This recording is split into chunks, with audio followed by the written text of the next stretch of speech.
Hello, I'm Jack Valentine. You are watching Persona, Pokemon, and a Case for DLC. In a little over a month, Atlus will release Persona 5 Royal, an expanded version of the original game released back in the spring of 2017. I'm certain I'm not the first to express how shiver-inducingly frustrating it is that it isn't called Persona 5 Royale or Persona 5 Platinum in keeping with the previously released Persona 4 Golden, but that's a separate topic in and of itself. The game will almost certainly be a hit for Atlus, and a great stopgap for anyone who's predominantly a PS4 player before the likes of The Last of Us Part 2 in May and Ghost of Tsushima sometime this summer. However, I find myself rather confused over this game's very existence. Over the past 2 generations of consoles, we've seen the birth of digital expansion content. While in its infancy it gave us the likes of free map packs for Halo 3, as well as a wonderful vignette of the sort of content Bethesda would become synonymous with, it rapidly evolved under the publishing giants that dominated the gaming space. A moment of silence, if you will, for the already deceased Online Pass, a form of content gatekeeping established by EA to combat the used games market. Alongside this, we saw the arrival of season passes and the rise of pay now, get something you might enjoy later culture. While there have been enormous fluctuations in these models over the past decade, before seemingly settling on the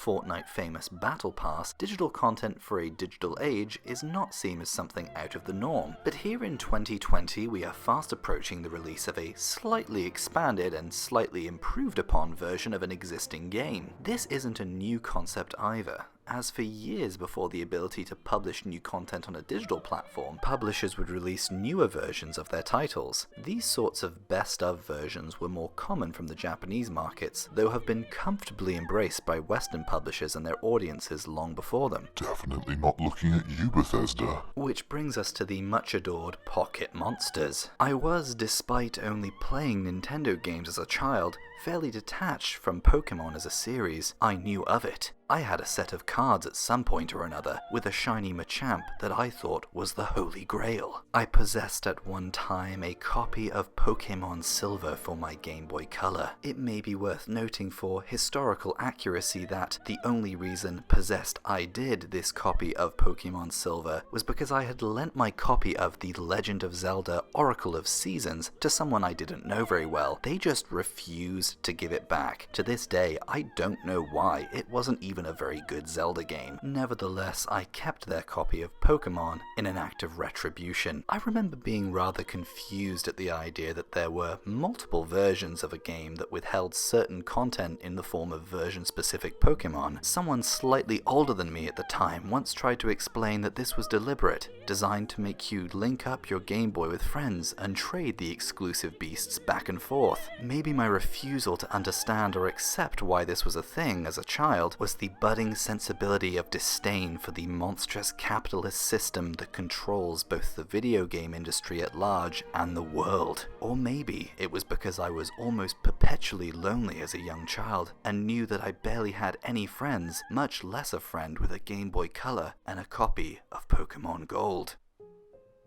Anyway, over the past decade, we've seen the disappearance of the much maligned third version with the Pokemon series. As with Red and Blue came Yellow, so came Crystal for Silver and Gold. These versions were, as you may have already surmised, mildly improved iterations of the previously released versions. They contain fairly minimal changes that are more than anything products of further development time. While Ultra Sun and Ultra Moon, released in the autumn of 2017, served similar purposes, in the grand scheme of things they were regarded as featuring changes significant enough to merit their own release, on top of filling the Pokemon-shaped hole in people's hearts during the Nintendo Switch's first holiday season on the market. Now, in February of 2020, the latest entries in the series, Sword and Shield, have been out for about 4 months. I'm quite certain I won't need to go into ridiculous detail, but suffice to say that the release of the respective versions of the games were marred in controversy, primarily sparked by the fact that some people felt that the games possessing only a paltry 400 of the currently existing catalogue of creatures wasn't good enough. A Pokemon game not having every single one of its titular beasts is nothing out of the ordinary. However,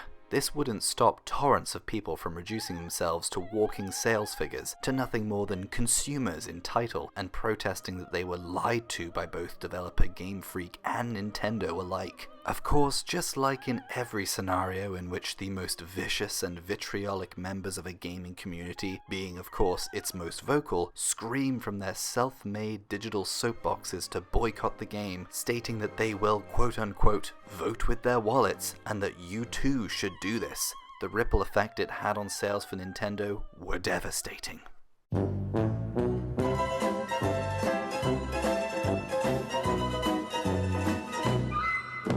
No, the game was unsurprisingly the fourth best-selling release in the franchise's 24-year history. But of course, the same people crying out to boycott the game were the same people now trying to peddle clickbait YouTube content and acquire Twitter clout by posting clips and snippets of themselves screaming angrily about how the graphics weren't as good as the 3DS releases of recent years. Over the past few months, this petulant corner continued to conject over conspiracies around the game's development, all the while pouring dozens of hours into something they pledged they'd never buy. In January, Nintendo graced us with one of their popular Nintendo Directs, in which the developers of Sword and Shield showed off some of the changes they were bringing to the game, as well as announcing an expansion pass containing 2 large pieces of content. Both include many of the POKéMON absent from the base games, as well as brand new open-world maps to explore. The first sees you travelling across coastal islands, while the second offers a frozen expanse. Naturally, those who have been upset with the recent releases since before they even debuted